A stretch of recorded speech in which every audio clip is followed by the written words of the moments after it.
you. Today we will start with the new chapter that is conductance. So I have told you that I am teaching strictly according to the BSc second year of HPU University. So conductance को हम detail में पढ़ेंगे इस chapter में. Conductance क्या चीज़ है, ठीक है. मान लो मेरे पास कोई सॉल्यूशन है, ठीक है. सॉल्यूशन में बहुत सारे आयंस हैं. आयंस समझते हैं ना आप, पॉजिटिव एंड नेगेटिव आयंस. जैसे you have NaCl. NaCl dissociates to form Na positive and Cl negative. तो Na क्या चीज़ है इसमें, it is cation and Cl negative it is called as anion. तो जो भी आपके पास पॉजिटिव स्पीशीज है that is called as cation and negative species that is called as anion. मान लो ये NaCl का सॉल्यूशन है. यहाँ पे यू हैव Na पॉजिटिव और साथ में क्या है Cl नेगेटिव, ठीक है. जब भी मैं इस सॉल्यूशन से इलेक्ट्रिसिटी पास करवाऊं तो ये सॉल्यूशन इलेक्ट्रिसिटी अपने में से पास करवा देगा. Means such solutions these are called as electrolytes. ऐसे सॉल्यूशंस जो अपने में से इलेक्ट्रिसिटी पास करवा देते हैं these are called as electrolytes. So NaCl is said to be a electrolyte. जो सॉल्यूशन अपने से इलेक्ट्रिसिटी पास नहीं करवाते हैं these are called as the non electrolytes. तो NaCl is an electrolyte. Sugar solution it is a non electrolyte, ठीक है. तो हम पढ़ेंगे कंडक्टेंस क्या है, रेजिस्टेंस क्या है, कंडक्टिविटी क्या है, ठीक है. तो अगर ये सॉल्यूशन जितने ज़्यादा अपने में से इलेक्ट्रिसिटी पास करवा देगा उतनी ज़्यादा क्या होगी इसकी कंडक्टेंस. तो कंडक्टेंस क्या चीज़ है, ये मेजर है how easily electricity can be passed through this solution that is called as conductance. इसी से ऑपोजिट है रेजिस्टेंस. रेजिस्टेंस क्या है, कोई भी सॉल्यूशन कितना रेजिस्ट करता है इलेक्ट्रिसिटी पास करवाने के लिए. मतलब ये एक type of force of friction है, कितनी फ्रिक्शन है इलेक्ट्रिसिटी को पास करवाने के लिए, दैट इज रेजिस्टेंस. और इसी से ऑपोजिट कितनी इजीली कोई भी सॉल्यूशन इलेक्ट्रिसिटी पास करवा सकता है that is called as its conductance. Is it clear, ठीक है. तो हमारे पास एक फॉर्मूला है that R is directly proportional to L upon A. R क्या चीज़ है यहाँ पे, रेजिस्टेंस.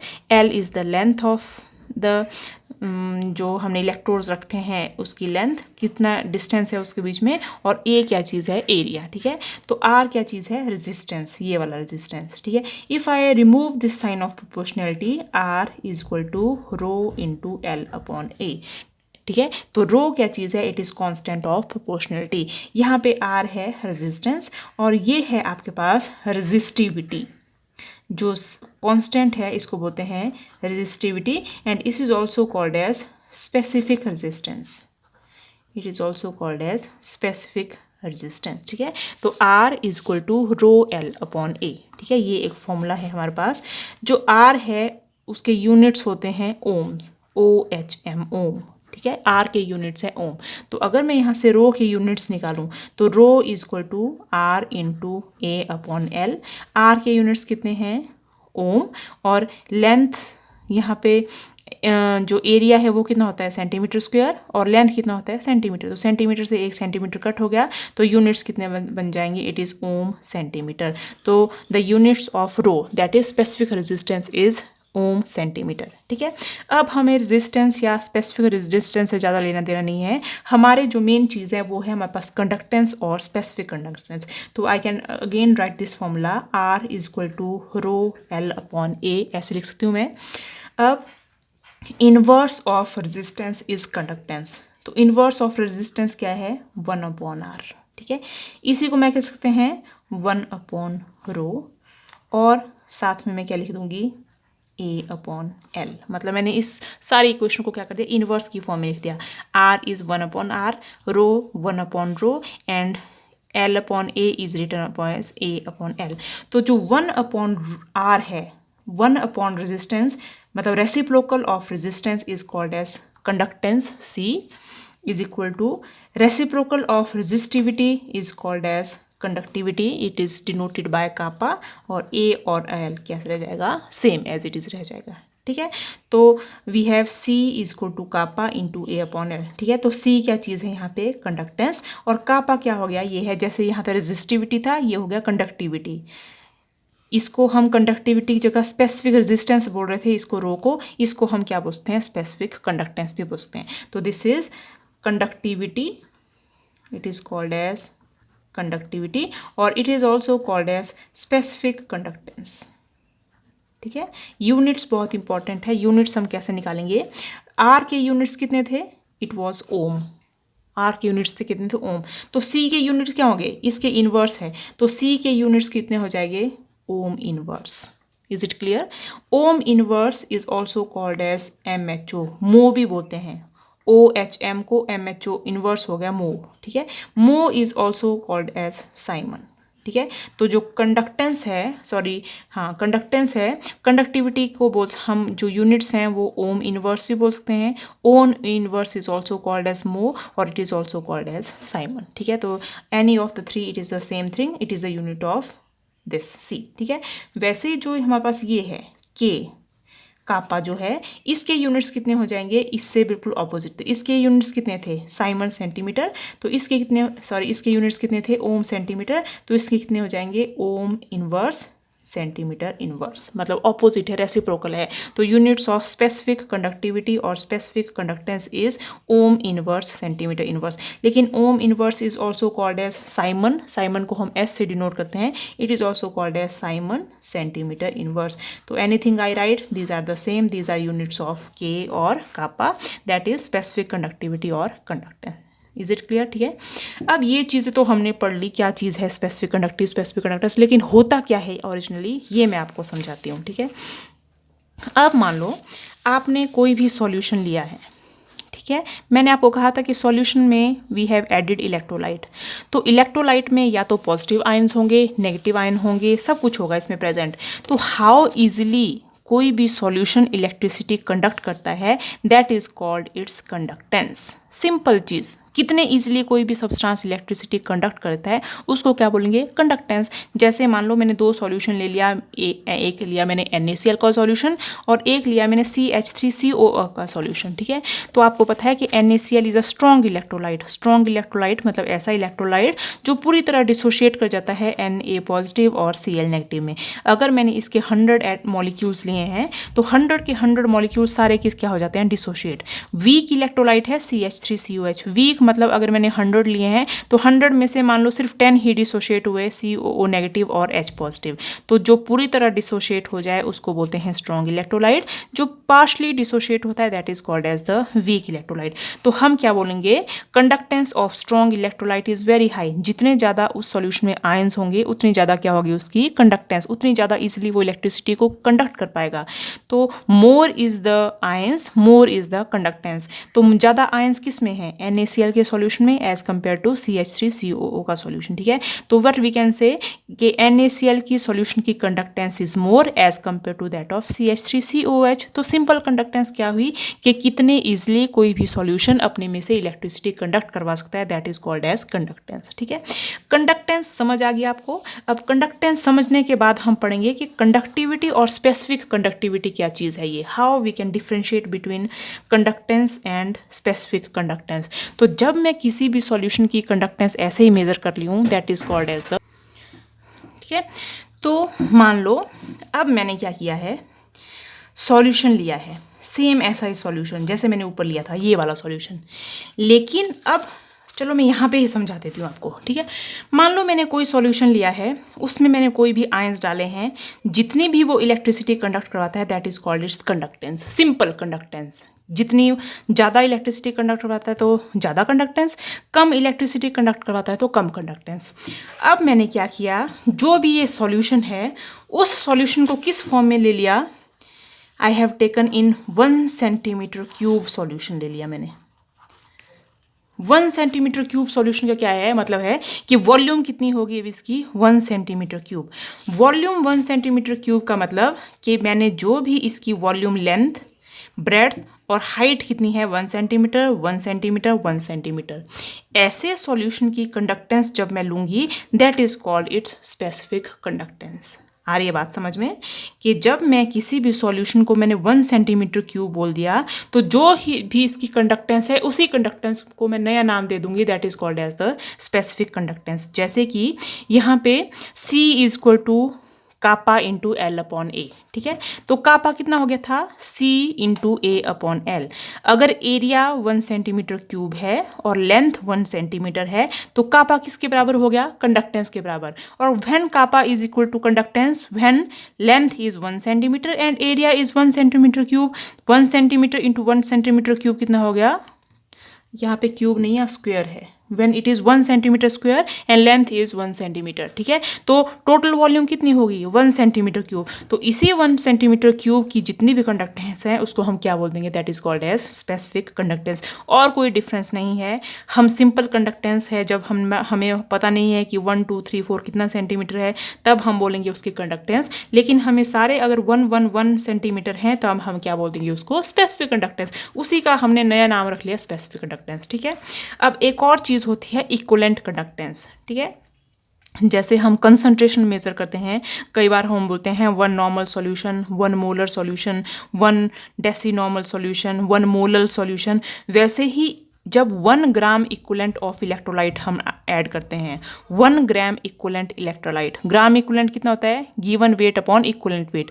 जब उतना इलेक्ट्रोलाइट हम किसी भी सॉल्यूशन में ऐड कर देते हैं तब उस चीज़ को क्या बोलते हैं, that is called its equivalent conductance, ठीक है। तो if the solution contains 1 gram equivalent of electrolyte, अब मान लो मैंने यही सॉल्यूशन लिया था, इस सॉल्यूशन में अब मैंने कितना इलेक्ट्रोलाइट ऐड किया है, मतलब कितना NaCl या CH3COH ऐड किया है, 1 ग्राम इक्विवेलेंट। और ग्राम इक्विवेलेंट कैसे फाइंड आउट करते हैं, gram equivalent is equal to जितना वेट है उसका अपॉन उसकी valency, that is called as gram equivalent, ठीक है। तो कि जितना भी ये वैल्यू है उसको हम क्या बोलेंगे अब उसकी, that is called as the equivalent conductance. तो it is the, if the solution contain 1 gram equivalent of electrolyte then the conductance it is called as the equivalent conductance.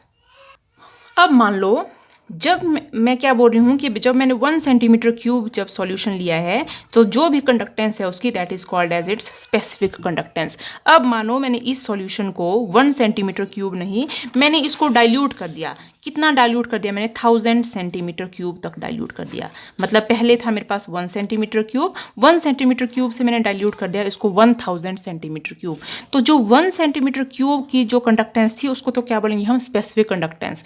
लेकिन जो 1000 सेंटीमीटर क्यूब की जो कंडक्टेंस है अब उसको हम क्या बोलेंगे, उसकी कंडक्टेंस क्या बोलेंगे, कंडक्टेंस इज इक्वल टू कितना टाइम हमने डाइल्यूट कर दिया, मतलब वॉल्यूम कितने टाइम हमने डाइल्यूट कर दी, मल्टीप्लाई बाय उसकी 1 सेंटीमीटर की कंडक्टेंस को क्या बोलते थे हम, that is called as the specific conductance.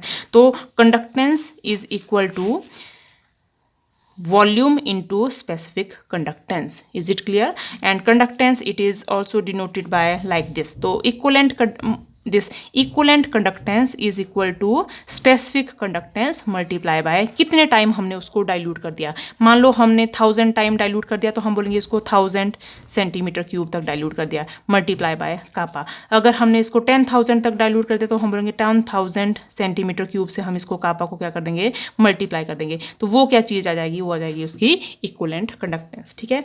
तो specific conductance is for 1 centimetre cube. Conductance जब हमें निकालनी है कोई भी कंडक्टेंस तो हम जितने भी वॉल्यूम टाइम इसको हमने डाइल्यूट कर दिया है हम उससे क्या कर देंगे, उसको मल्टीप्लाई कर देंगे। So I have written here that equivalent conductance is equal to specific conductance multiply by जितने वॉल्यूम टाइम्स हमने इसको डाइल्यूट किया है। इज इट क्लियर, ठीक है। अगर मुझे इक्विवेलेंट कंडक्टेंस के यूनिट्स निकालने हैं तो यूनिट्स ऑफ इक्विवेलेंट कंडक्टेंस कितने हो जाएंगे, स्पेसिफिक कंडक्टेंस के यूनिट्स कितने थे, साइमन सेंटीमीटर इनवर्स। कुछ टाइम पहले हमने ड्रॉ किया था, ये ड्राइव किया था। तो specific conductance is siemens centimetre cube. Volume के यूनिट्स कितने हैं, वॉल्यूम इज सेंटीमीटर क्यूब। तो इक्विवेलेंट कंडक्टेंस के यूनिट्स कितना हो जाएगा, siemens centimetre square. Is it clear, ठीक है। एक और टर्म है very very important term that is called as the molar conductance, ठीक है। अब मोलर कंडक्टेंस क्या चीज़ है कि हमने जो भी सॉल्यूशन लिया है उसमें कितना इलेक्ट्रोलाइट ऐड किया है, 1 मोल इलेक्ट्रोलाइट ऐड किया है। तो जो भी इस सॉल्यूशन की कंडक्टेंस है अब हम उसको क्या बोलेंगे, मोलर कंडक्टेंस। तो मोलर कंडक्टेंस क्या है, conducting power of all the ions. जो आयंस हैं उन सारे कितनी इलेक्ट्रिसिटी कंडक्ट करवा रहे हैं, लेकिन आयंस कितने हैं अब मैंने स्पेसिफाई कर दिया है कि मैंने कितने आयंस डिसॉल्व किए हैं सॉल्यूशन में, 1 मोल आयंस को डिसॉल्व किया है सॉल्यूशन में। तो जो भी उसकी इलेक्ट्रिसिटी आएगी that is called as the molar conductance. And molar conductance it is denoted by the letter this, ठीक है, this is equal to kappa upon C, ठीक है। तो molar conductance is equal to specific conductance divided by concentration. तो it is specific conductance divide by concentration, और concentration किस में है, concentration mole per metre cube divided by concentration in is mole per metre cube. तो जब मैं इसको solve करूंगी, कापा के यूनिट्स क्या थे, siemens centimetre inverse, siemens centimetre inverse, metre cube को मैं ऊपर लेगी और नीचे क्या रह गया, मोल। तो यूनिट्स क्या आ गया, siemens metre square mole inverse. This is very very important, units of molar conductance. तो आपको समझ आई, कंडक्टेंस है, सिंपल कंडक्टेंस है, आयंस कितनी इलेक्ट्रिसिटी कंडक्ट कर रहे हैं। स्पेसिफिक कंडक्टेंस है कि 1 सेंटीमीटर क्यूब सॉल्यूशन की कितनी कंडक्टेंस, उसको बोलते हैं स्पेसिफिक कंडक्टेंस। अगर उसी सॉल्यूशन में मैंने 1 ग्राम इक्विवेलेंट ऑफ इलेक्ट्रोलाइट डाल दिया है तो उसको बोलेंगे ग्राम इक्विवेलेंट कंडक्टेंस। और अगर मैंने उसी सॉल्यूशन में 1 ग्राम इक्विवेलेंट की जगह 1 मोल्स ऑफ इलेक्ट्रोलाइट ऐड किया है तो उसको क्या बोलेंगे हम, मोलर कंडक्टेंस, ठीक है। तो सबके यूनिट्स आपने ध्यान रखने हैं, units are very very important. Equivalent conductance can also be defined as conductance of the solution, किस सॉल्यूशन की, which contains 1 gram equivalent of electrolyte, ठीक है, present in V centimetre cube of solution. तो equivalent conductance is the conductance of solution containing 1 gram equivalent containing V centimetre cube of solution. और solution कितना होना चाहिए कि मैंने 2 इलेक्ट्रोड्स लिए हैं और वो इलेक्ट्रोड्स कितने दूर मैंने रखे हुए हैं, they are placed 1 centimetre apart, ठीक है। तो this is called as the equivalent conductance. Now we will study the variation of the conductance, specific conductance, equivalent and molar conductance with dilution. Dilution क्या मतलब है, डाइल्यूशन से क्या समझते हैं कि मैं सॉल्यूशन को क्या कर रही हूँ, अब यहाँ पे डाइल्यूट कर रही हूँ। डाइल्यूट मतलब मैं सॉल्यूशन को वाटर ऐड कर रही हूँ सॉल्यूशन में, ठीक है। तो कोई भी सॉल्यूशन है, मान लो यहाँ तक मेरे पास सॉल्यूशन है और उसमें 1 मोल ऑफ इलेक्ट्रोलाइट ऐड किया है, ठीक है। डाइल्यूशन का मतलब क्या है कि मैंने और सॉल्वेंट इसमें ऐड कर दिया, ये सॉल्यूशन डाइल्यूट हो गया। तो एक होता है कंसंट्रेटेड सॉल्यूशन, एक होता है डाइल्यूट सॉल्यूशन। कंसंट्रेटेड सॉल्यूशन क्या होता है, जिसमें सॉल्वेंट का अमाउंट ज़्यादा है, और डाइल्यूट सॉल्यूशन क्या होता है, जिसमें कंसंट्रेटेड क्या होता है, जिसमें सॉल्यूट का अमाउंट ज़्यादा है, और डाइल्यूट क्या होता है, जिसमें सॉल्वेंट का अमाउंट ज़्यादा है, ठीक है। जैसे मान लो आपने चाय बनाई है, चाय में अगर चीनी बहुत ज़्यादा हो गई है तो वो है कंसंट्रेटेड सॉल्यूशन। लेकिन अगर चाय में चाय पत्ती बहुत कम है, चीनी बहुत कम है और मिल्क बहुत कम है तो वो कैसा सॉल्यूशन बन गया, डाइल्यूट सॉल्यूशन, ठीक है। तो डाइल्यूशन के साथ साथ, डाइल्यूशन मतलब हम कंसंट्रेशन को धीरे धीरे डिक्रीज कर रहे हैं, ठीक है। एक है कंसंट्रेशन, कंसंट्रेटेड का क्या मतलब है कि मैंने बहुत ज़्यादा सॉल्यूट ऐड कर दिया है सॉल्यूशन में। डाइल्यूट का मतलब क्या मतलब है कि मैंने बहुत ज़्यादा क्या ऐड कर दिया है, सॉल्वेंट, ठीक है। तो अब कैसे वेरी करेगी कंडक्टेंस विद डाइल्यूशन में, हम क्या बोलते हैं कि जो भी कंडक्टेंस है वो कब इंक्रीज़ करती है, जब भी किसी सॉल्यूशन में क्या इंक्रीज़ करते हैं, आयंस इंक्रीज़ करते हैं। जितने भी किसी सॉल्यूशन में आयंस होंगे उतनी ज़्यादा क्या होगी उसमें सॉल्यूशन, मान लो कंडक्टेंस होगी। मान लो मैंने सॉल्यूशन लिया है, इसमें सिर्फ 10 आयंस प्रेजेंट है, एक और सॉल्यूशन लिया है उसमें मेरे पास कितने आयंस हैं, 100 आयंस प्रेजेंट हैं। तो ज़्यादा कंडक्टेंस किसकी होगी, ऐसा सॉल्यूशन जिसमें ज़्यादा अमाउंट ऑफ आयंस है। तो what we can say that conductance increases with increase in the number of ions, ठीक है। अब क्या होता है कि जैसे हम सॉल्यूशन को डाइल्यूट करते जाते हैं, जैसे हम सॉल्यूशन को डाइल्यूट करते हैं वैसे ही सॉल्यूशन की डिग्री ऑफ डिसोसिएशन क्या हो जाता है, इंक्रीज हो जाता है। डिग्री ऑफ डिसोसिएशन इंक्रीजेज, और डिग्री ऑफ डिसोसिएशन का मतलब क्या है कि NaCl है, जैसे जैसे मैं इसको डाइल्यूट करती जाऊंगी, NaCl का एग्जांपल नहीं लेंगे हम यहाँ पे, CH3COO, क्योंकि NaCl तो ऑलरेडी पूरी तरह डिसोशिएट हो जाता है, तो हम CH3COOH का एग्जांपल लेंगे। जैसे मैंने CH3COOH लिया, जैसे मैंने इसको डाइल्यूट किया, ज़्यादा से ज़्यादा CH3COH की क्या हो जाएगी, डिसोसिएशन हो जाएगी CH3COO नेगेटिव और H पॉजिटिव में। जितना ज़्यादा ये कंसंट्रेटेड सॉल्यूशन होगा उतनी कम डिसोसिएशन होगी, जितना ज़्यादा डाइल्यूट सॉल्यूशन होगा उतनी ज़्यादा क्या हो जाएगी इसकी डिसोसिएशन। तो what can I say, as the dilution increases, dilution मतलब आप ज़्यादा से ज़्यादा उसमें पानी सॉल्वेंट ऐड कर रहे हैं, उतनी ज़्यादा डिग्री ऑफ डिसोसिएशन इंक्रीज हो रही है। अब जितनी ज़्यादा डिग्री ऑफ डिसोसिएशन इंक्रीज होगी उतने ज़्यादा क्या बन रहे हैं उसमें से, आयंस बन रहे हैं। और मैंने क्या कहा था कि जितने ज़्यादा उसमें से आयंस होंगी उतनी ज़्यादा सॉल्यूशन की क्या होगी आपके पास, कंडक्टेंस होगी। तो what we can say, as dilution increases conductance also increases. और क्या रीजन है कंडक्टेंस इंक्रीज का? Due to increase in the degree of dissociation. ठीक है, तो यहाँ पे लिखा है कि as dilution increases degree of dissociation also increase, जिससे नंबर ऑफ आयंस इंक्रीज होंगे और मोलर और इक्विवेलेंट कंडक्टेंस भी क्या हो जाएगी? इंक्रीज हो जाएगी। ठीक है, लेकिन आपने एक चीज़ ध्यान रखना है कि जैसे मान लो मैंने ये वाला एग्जाम्पल लिया यहाँ पे, इस एग्जाम्पल में इसमें मैंने क्या लिया है, मान लो इतना सा सॉल्यूशन लिया है जो मेरे को सिर्फ यहाँ तक शो कर रहा है। तो सारे आयंस बहुत नज़दीक प्रेजेंट हैं यहाँ पे और डिसोसिएशन भी कम है। जैसे मैंने इसकी वॉल्यूम इंक्रीज कर दी, मतलब डाइल्यूशन इंक्रीज कर दिया, अब मान लो ये पूरा यहाँ तक पहुँच गया, सारा सॉल्वेंट यहाँ तक। अब इसको मैं ऐसे शो कर सकती हूँ कि सारा सॉल्वेंट फुल हो गया है ये सॉल्वेंट से, लेकिन नंबर ऑफ आयंस तो वही रहे। मान लो इसमें मैंने इनिशियली 100 आयंस पुट किए थे, जैसे मैंने इसको डाइल्यूट किया तो इसमें भी कितने आयंस हैं? 100। अब यहाँ पे 100 आयन सिर्फ इतनी सी वॉल्यूम में प्रेजेंट थे, सिर्फ छोटी सी वॉल्यूम में, लेकिन यहाँ पे 100 आयंस अब इतनी वॉल्यूम में प्रेजेंट है, मतलब आयंस बहुत दूर दूर सेपरेट हो गए यहाँ पे। ठीक है, यहाँ पे आयंस नज़दीक थे, यहाँ पे आयंस दूर दूर सेपरेट हो गए। तो बोलने का मतलब क्या है कि जैसे मैंने डाइल्यूशन बढ़ा दी, आयंस दूर दूर हो गए, तो अब मैं क्या बोल सकती हूँ कि number of ions per unit volume क्या हो जाएगा? डिक्रीज, क्योंकि आयंस तो दूर दूर हो गए। अगर इतनी सी यूनिट वॉल्यूम में मुझे नंबर ऑफ आयंस देखने हैं, वो क्या हो गया? अब डिक्रीज हो गए। यहाँ पे number of ions per unit volume क्या थे? ज़्यादा। जैसे मैंने डाइल्यूशन की, अब आयंस दूर दूर चल गए। अब मान लो यहाँ पे पहले 10 आयंस थे, लेकिन डाइल्यूशन के बाद सिर्फ 2 आयंस मिल रहे हैं यहाँ पे, तो number of ions per unit volume क्या हो गया? डिक्रीज हो गया यहाँ पे। ठीक है, और जो स्पेसिफिक कंडक्टेंस है कापा, वो किस चीज़ में मेज़र करती है? सिर्फ 1 सेंटीमीटर क्यूब वॉल्यूम में मेज़र करती है कितनी कंडक्टेंस है। तो 1 सेंटीमीटर क्यूब वॉल्यूम में अब नंबर ऑफ आयंस क्या हो चुके हैं? डिक्रीज हो गए हैं डाइल्यूशन से। तो जैसे मैंने डाइल्यूशन की, number of ions per unit volume, जो मैंने ये 1 सेंटीमीटर क्यूब वाला एरिया बनाया था, अब उस एरिया में मान लो इनिशियली यहाँ पे 10 आयंस प्रेजेंट थे, लेकिन कुछ जब मैंने डाइल्यूशन कर दी तो सिर्फ 2 ही आयंस बचे इसमें, तो नंबर ऑफ आयंस कम होंगे, तो स्पेसिफिक कंडक्टेंस भी क्या हो जाएगी? डिक्रीज हो जाएगी। ठीक है, तो दो important things, there are 2 important things, that equivalent conductance and molar conductance. ये है equivalent conductance and molar conductance increase with increase in dilution due to increase in degree of dissociation, but the specific conductance kappa or specific conductivity decrease with increase in dilution because number of ions per unit volume now decreases. ठीक है, दो important चीज़ें हैं। तो हम क्या बोलते हैं, जैसे हमने डाइल्यूशन की, dilution is directly proportional to molar conductance and equivalent conductance. क्या मतलब हुआ? जितने ज़्यादा डाइल्यूशन है उतनी ज़्यादा मोलर और इक्विवेलेंट कंडक्टेंस है। ठीक है, लेकिन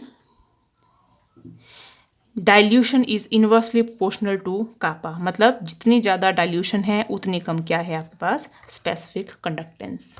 इज इट क्लियर? अब हम पढ़ेंगे variation of molar conductance for weak strong electrolyte पढ़ेंगे। वीक हम नेक्स्ट वीडियो में पढ़ेंगे। How molar conductance varies with strong electrolyte. अब स्ट्रॉन्ग इलेक्ट्रोलाइट मैंने आपको पहले बताया था कि स्ट्रॉन्ग इलेक्ट्रोलाइट कौन कौन से हैं, जैसे KCl, NaCl, जो पूरी तरह डिसोशिएट हो जाते हैं पॉजिटिव और नेगेटिव आयंस में। Such electrolytes these are called as strong electrolytes. ठीक है, तो ऐसे इलेक्ट्रोलाइट्स के लिए डिग्री ऑफ डिसोशिएशन डाइल्यूशन के साथ कैसे वेरी करती है वो हम पढ़ेंगे डिटेल में।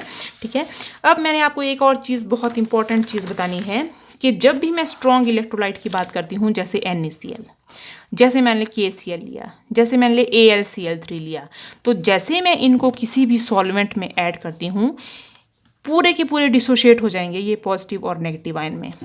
ठीक है, तो यहाँ पे मैं ये नहीं बोल सकती कि जैसे जैसे डिग्री ऑफ डिसोशिएशन बढ़ेगी हमारे पास इलेक्ट्रिकल कंडक्टेंस बढ़ेगी। क्यों? क्योंकि ये ऑलरेडी डिसोशिएटेड फॉर्म में है। तो यहाँ पे डिसोशिएशन वाला जो कंसेप्ट है, डिग्री ऑफ डिसोशिएशन वाला कॉन्सेप्ट है, this is not valid in case of strong electrolytes. ठीक है, क्यों?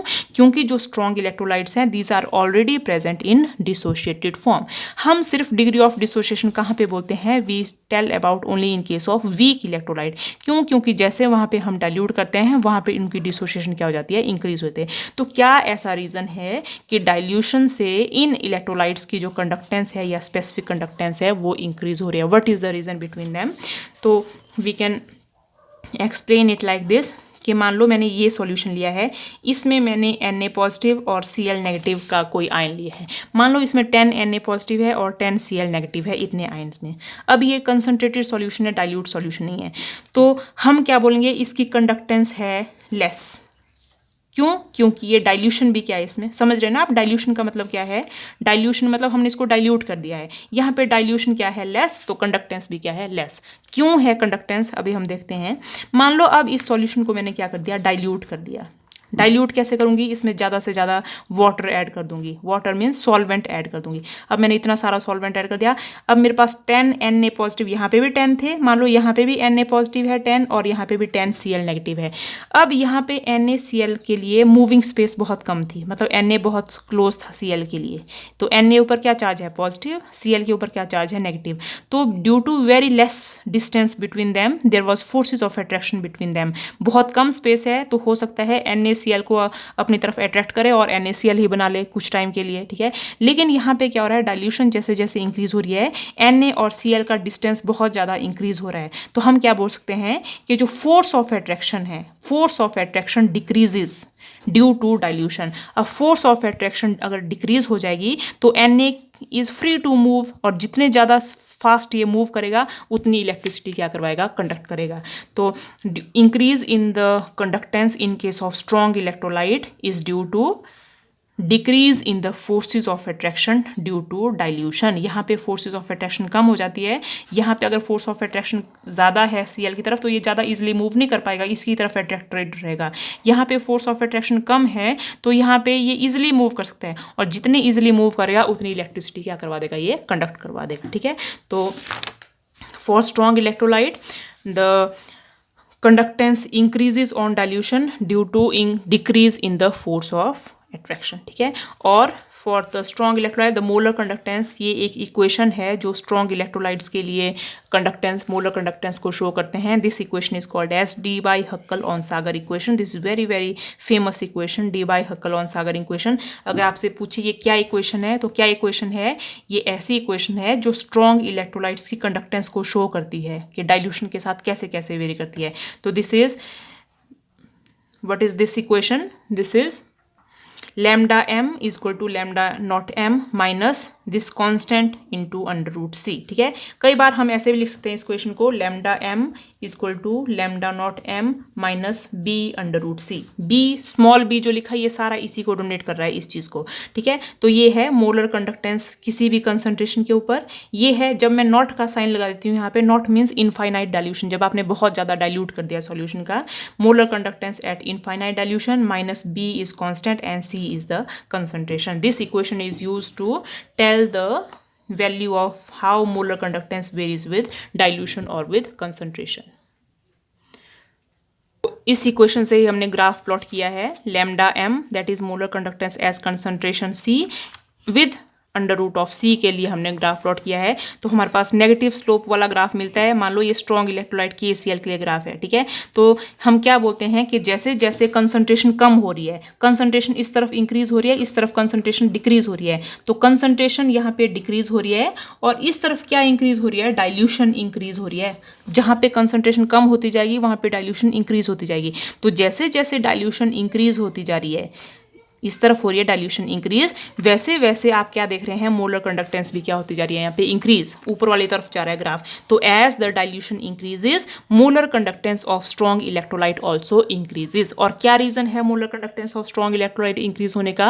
Due to decrease in the forces of attraction between positive and negatively charged ions, ठीक है। और आप देखोगे कि ये वाला ग्राफ है, सिर्फ यहीं तक आता है ये ग्राफ, इससे आगे नहीं आता है।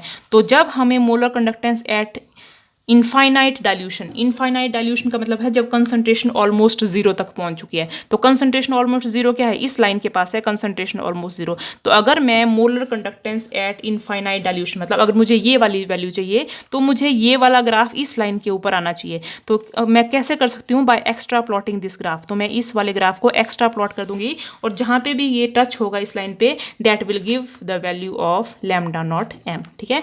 तो यहाँ से हमें लैम्डा एम की वैल्यू पता जाएगी, लैम्डा नॉट एम की वैल्यू पता चल जाएगी कितनी आई बाय इनफाइनाइट डाइल्यूशन, ठीक है। तो this is all about we can say that in case of strong electrolytes, value of lambda naught m can be measured directly by extrapolating the graph, and in the graph you can see that as the dilution increases, the molar conductance of strong electrolyte also increases. Okay, so this is all about the molar conductance of strong electrolyte. In the next video we will see how it varies in case of weak electrolyte, that is the Colrausch's law. Okay, thank you.